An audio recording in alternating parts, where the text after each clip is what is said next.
Hey folks, how you doing? Good to be with you once again. In this video, I'm going to answer Adam's thread, Adam's 80s Heaven.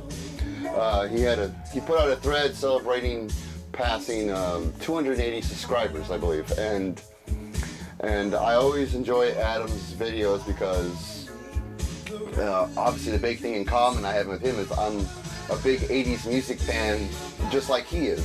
Let me turn this down a little bit. No, not too much. So I'm a big 80s music fan, just like Adam, so I always enjoy watching his videos, and he's a nice guy too.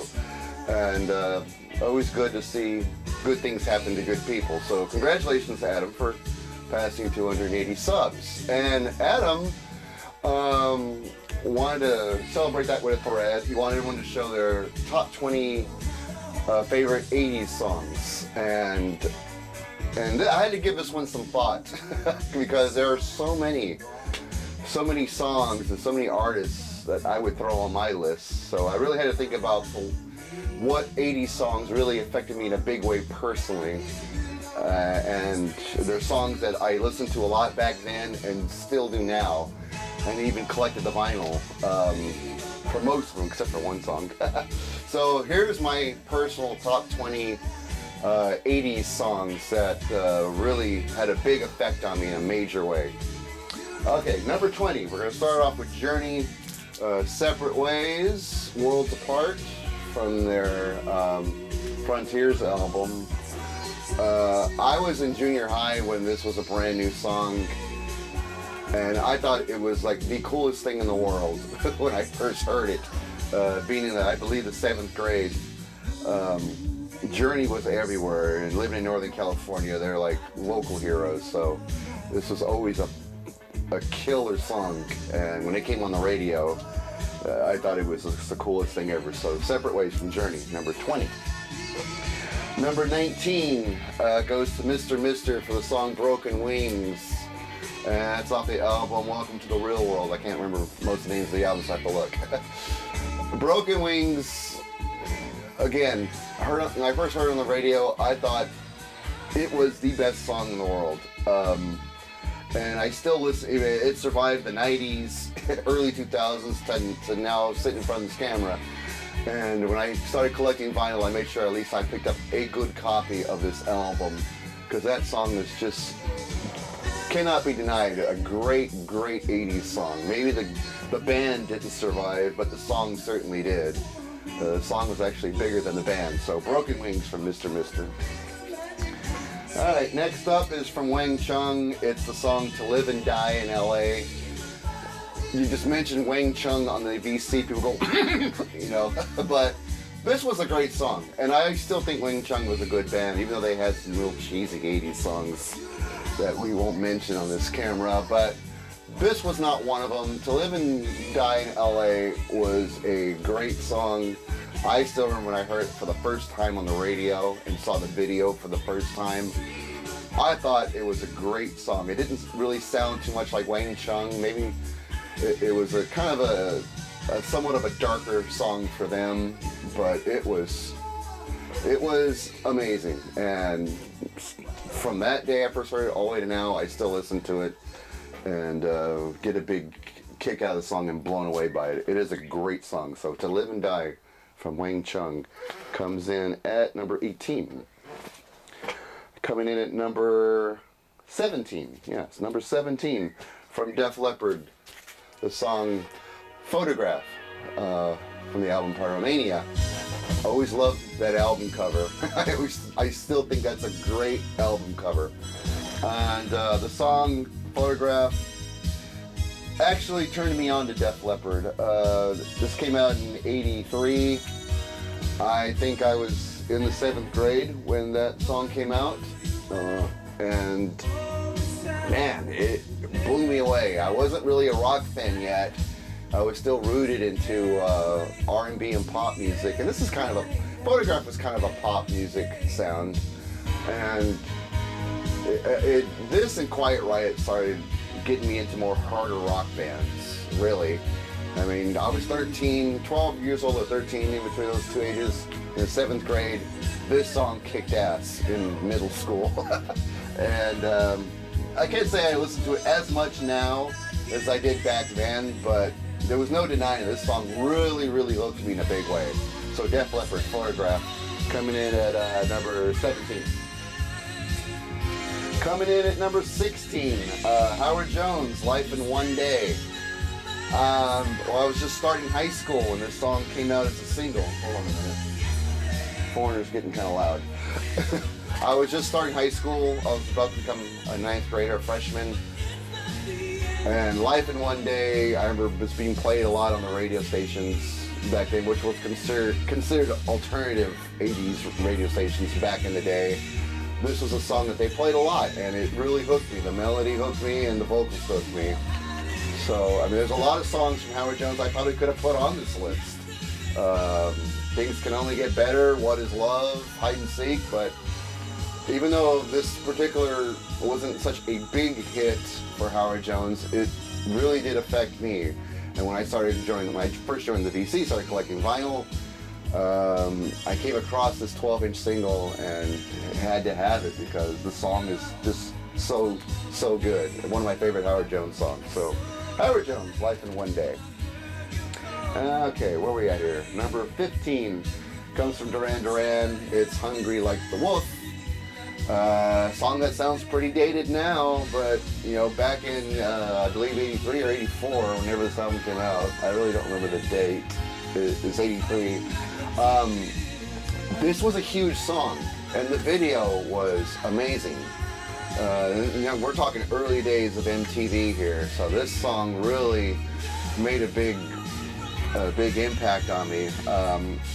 It was funny too because I didn't want to admit to being a Duran fan back in the day, but you know, as time went by, I said, well, you know, they were pretty good fucking songwriters and good musicians, and they wrote some good music. And Hungry Like the Wolf probably was the first Duran song I could not stop listening to, and I couldn't stop watching the video. The video was that good. And so yeah, so it's on the album Rio, of course. Rio being a great song as well. Could have put that on the list. But Hungry Like the Wolf really had a big impression on me. It's a song I still enjoy now. Whenever I hear it on the radio, it gets cranked because it's just that classic of the 80s tune. So Hungry Like the Wolf from Double D. Alright, now we're on number 14. And the song is from Don Henley. It's The Boys of Summer. I'm not really that big of a Don Henley fan. I like the Eagles, Don Henley solo. A few songs here and there I really do like, but Boys of Summer I think is a great song. A great song. And it's from the album Building the Perfect Beast. It's just a timeless classic. The band, the Ataris, remade it back in, I guess, the late 90s, early 2000s. I even like the remake. It was kind of a pop-punk remake. Normally that would piss me off, but they did a good job with it because it's such a good song to begin with. And it also has a very, very well-made video. Love the video for Boys of Summer. Love the song. So Don Henley, Boys of Summer, coming in at number 14. Alright, coming in at number 13 is a song from Sting, his solo album. From his first solo album, the song is called Fortress Around Your Heart. This is the 45 single. Love that song. Sting's first album, which came out in 1985, is like one of my favorite albums of all time. If I made a list of favorite albums, definitely one of my favorite albums from 1985. I have a ton of those. And Fortress Around Your Heart, I thought, is still one of my favorite songs Sting ever wrote and recorded on his own. It's just a great tune.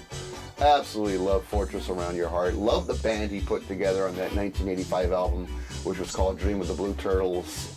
Just a great song. So that definitely had to be on the list. So Fortress Around Your Heart coming in at number 13. Number 12 is the song Father Figure from George Michael. And I am shocked to realize I don't have any vinyl of George Michael or CD. And I love that song to death. Father Figure is just a great song. Sorry I don't have anything to show you, but I love Father Figure. Since it first came out, It was more of a girls' song because they all had a crush on George Michael and Wham back then. But there was no denying it was such a great song. Video is sexy as hell. There's some hot women in that video. And my brother had a cover band that played nightclubs around that time, and they learned that song and covered it. They didn't do as good job as the original, but I mean, the fact that they played it and people went wild, like, oh, we love this song, just proved it was a good tune. And it's a song I still love to listen to today. I really got to find a 12-inch single at least of that song. I don't really care for the album Faith because I don't like that song Faith. Kissing a Fool's not bad, but I love Father Figure. That is a great song. So Father Figure from George Michael coming in at number 12. All right, number 11 comes from Prince and the Revolution. The song is Purple Rain. This is the 45 single for it, printed on purple vinyl. Big surprise there, right? Purple Rain. My mom took me to see Purple Rain when it first came out in the theaters because I just wouldn't shut up about it. She'd go, all right, damn it, I'll take you. And that was a cool movie for its time. I don't really watch it anymore. If it comes on, I usually change the channel. But back in '84, the album and the movie and all the singles that came from it, you could escape Prince during that time. He was everywhere. And he was a megastar, and the people I look to for what is a star, definitely I throw him up there because he just ruled the airwaves and the theater for people who like to go see movies in 1984. Purple Rain was just everywhere, and he was everywhere. The guy was a god at this point. So Purple Rain is still a song I love to listen to. I'm really glad to have this in my 45 collection because I remember when this came out, just getting a hold of this was something to really be desired. It was on everyone's want list back in the day. So Purple Rain from Prince is number 11. Okay, now we're going to hit the top 10. This is where the songs get a little bigger. Like from the Power Station, Bang a Gong, Get It On. And this is the 45. I have like 3 copies of that album, which is just self-titled The Power Station. But Bang a Gong definitely was a song that kicked me hard in the ass. And there's the custom label for the 45. I love The Power Station. That album came out in '85 too. And I could actually put any song from that album, and it would have made my top 10 favorite songs from the 80s, or videos for that matter. I love the video from Bang a Gong. It went perfect with the song. The song is killer. Love it. And this is a great tune I never get tired of. And I spin that album at least once a month because I just think it's a classic 80s song. And Bang a Gong was really the song that I loved Some Like It Hot, but when I saw the video and heard the song for Bang a Gong, I had to run out and buy the cassette back in the day. I still have it floating around here somewhere. It's just a killer album. That album just blew me away back in the day, and it still does. It's a great album. So Power Station, Bang a Gong comes in number 10. And number 9 from Van Halen, Panama, from the album 1984. Panama will always be one of my favorite Van Halen songs. And here's so much I had to go out and buy the 12-inch single, even though I have it on vinyl. The album came from 1984. I was in the 8th grade when this song came out, and I'm telling you folks, there was no better song in the 8th grade or during that summer than Panama. That was like the rock and roll anthem of that year. That song just represented that year. Yeah, there's Jump, which was probably a bigger hit, and it is a good song, but Panama was a major kick in your ass because it was a good drums, bass, and guitar rock song. And one of my favorite songs from the David Lee Roth era of Van Halen. I have many, that's one of them. Panama is just a song that sounds just kick-ass today as it did in '84. It's just an awesome song, so I'm really glad I found a 12-inch single for that. So, Van Halen, Panama, coming in number 9. Okay, number 8, coming from Michael Jackson, the song Human Nature, which is off the Thriller album, of course. This is the half-speed mastering of the album. You know, when I made this list together, I started pulling all the vinyl. I realized I should have a single for this song, and I don't. I thought having the album was enough. I really got to find the single, because Human Nature, I think, is like the best song on Thriller. Yeah, there's Billie Jean, there's Beat It, there's the song Thriller.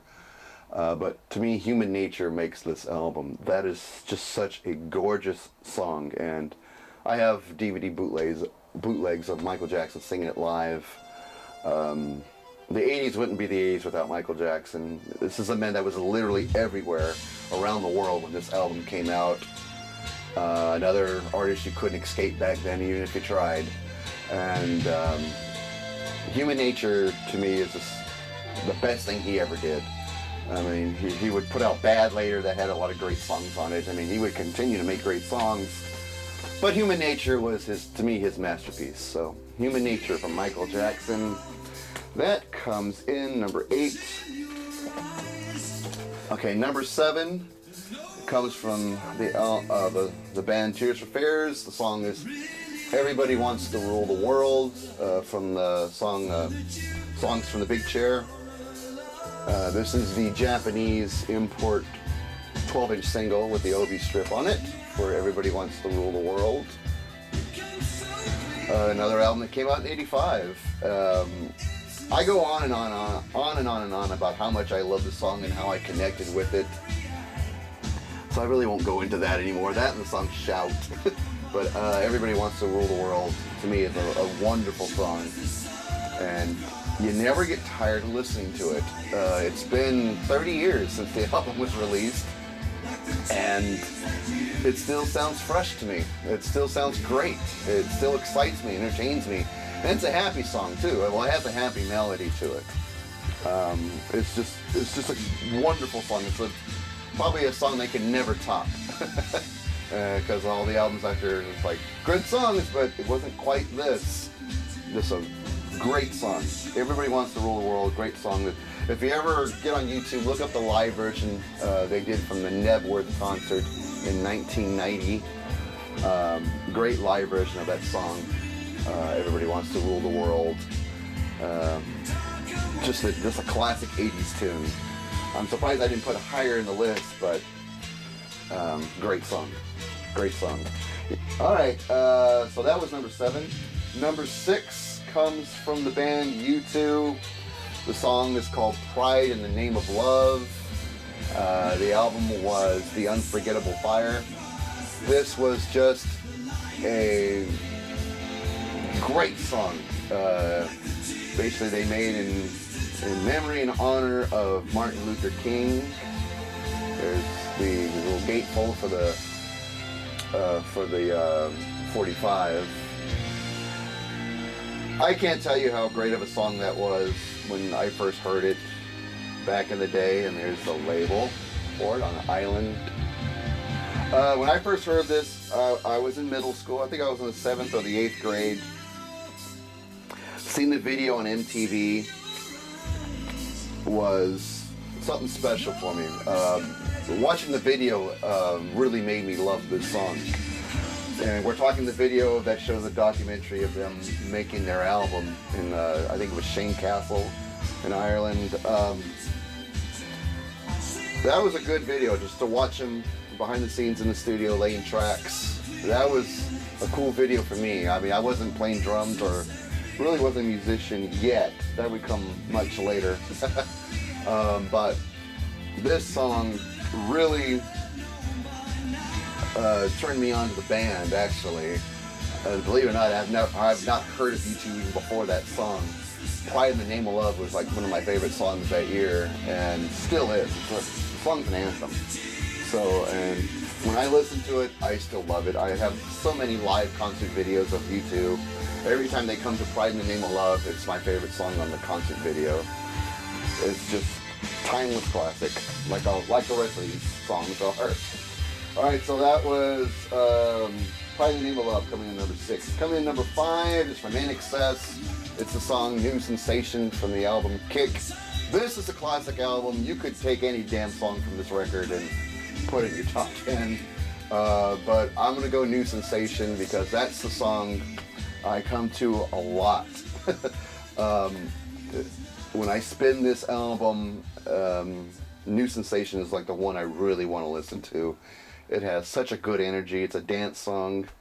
It's an upbeat song, and it really puts a smile on my face. And it has, since this album came out and since it became a video, it has been blasting in my ears ever since then. I have one live video of In Excess playing at Wembley Stadium. New Sensation sounds incredible on that live video. And they are one of my favorite 80s bands, without a doubt. I was real sad when Michael Hutchence passed away. I thought that's another guy that just went way too soon. Absolutely love this band. If I had my way, I would start a tribute band for In Excess. But, well. Great album. New Sensation is a great song. Like the rest of them, you never get tired of listening to it. It's just that good.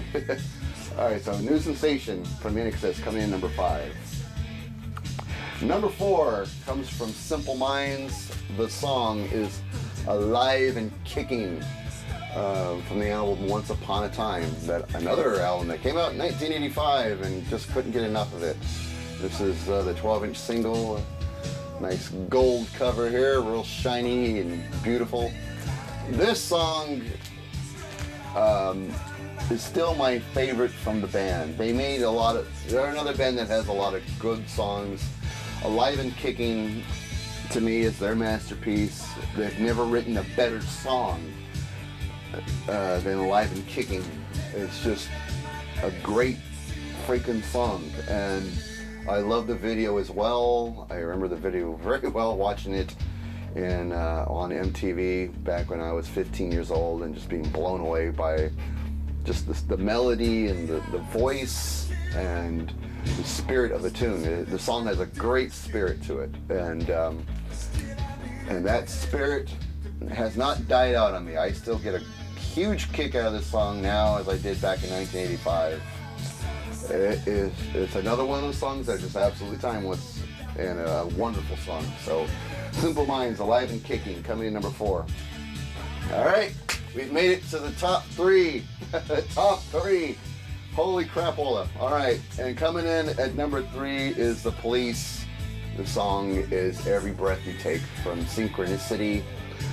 There's so many songs I could pull out of this album and say, hey, King of Pain, Wrapped Around Your Finger.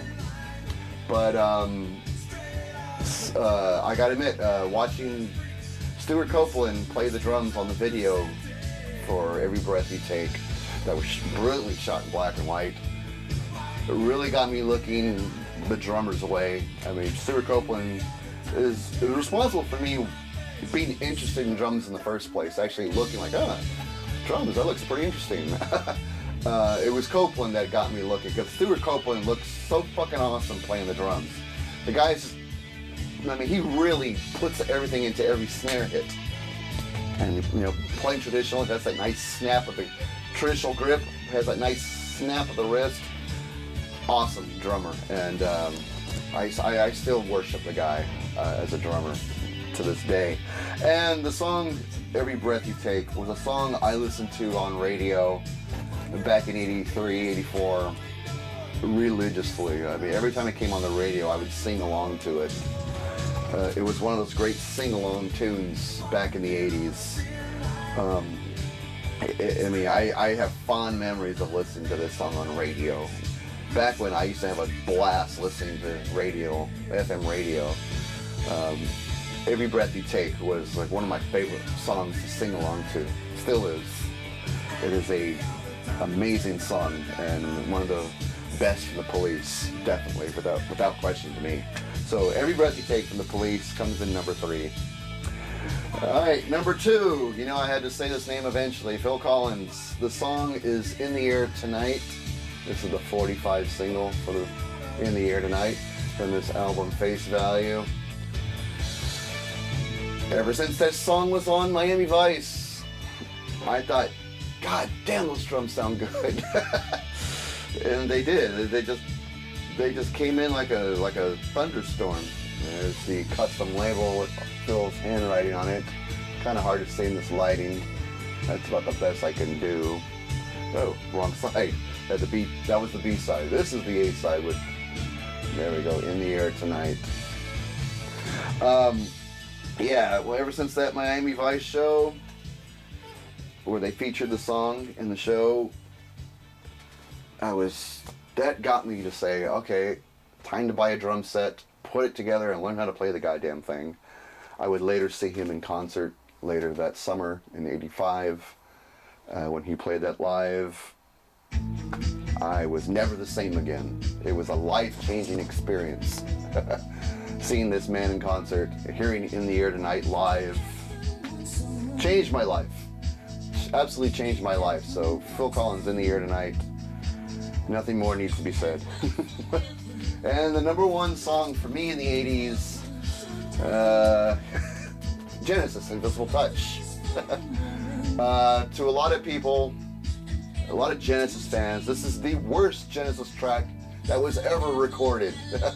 But if you're an 80s kid like me and you were a teenager in the 80s, I was 16 when this song first world premiered on the radio, it instantly hooked me.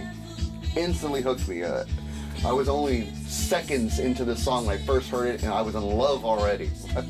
That's how infectious this song was on me. And it is that one song I could take out of the 80s that say this song had a major effect on my life. And I can't say I listen to it as much now as I did back in the 80s, but when I do, I'm instantly taken back to when I first heard it and was just blown away, just absolutely blown away. I mean, I had to have the album, I had to have a concert ticket, I had to see it, I had to experience it, and I did. And another life-changing experience. So the number one song for me personally in the 80s, Invisible Touch, just for the effect it had on me and the lifelong memories it created. Invisible Touch really did it for me. Well, that's it. That's my 20 favorite songs from the 80s. Congratulations again, Adam, for reaching 280 subs and for coming up with such a cool thread idea. And now I got to put all these damn records back. All right. That's going to do it, folks. I hope you enjoyed this, and see you at the next one.